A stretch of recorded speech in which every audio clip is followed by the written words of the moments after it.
Paano ba maituturo ang halaga ng people power sa bagong henerasyon? Sa mga libro sa eskwelahan, marahil napapasdahan pa rin ang martial law, yung madilim na yugto sa kasaysayan na binalot ng hindi mabilang na paglabag sa karapatang pantao. Umapaw sa kalsada ang galit ng taong bayan. Matapos ang 4 na araw ng malawakang protesta, hanggang February 25, 1986, napatalsik ang diktador na si Ferdinand E. Marcos sa kapangyarihan. It was a long time ago. Kahit nga ako, I was born 10 years after the revolution.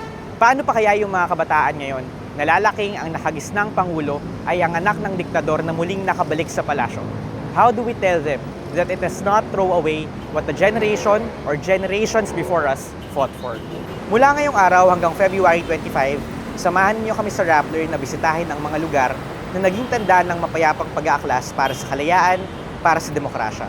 Na kahit pa napako ang maraming pangako ng unang people power, nanatiling buhay ang diwa nito at ang mga pangarap, gaya ng mas maunlad na Pilipinas, ng hindi korap na gobyerno, at ng mas maayos na pamumuhay para sa ordinaryong Pilipino.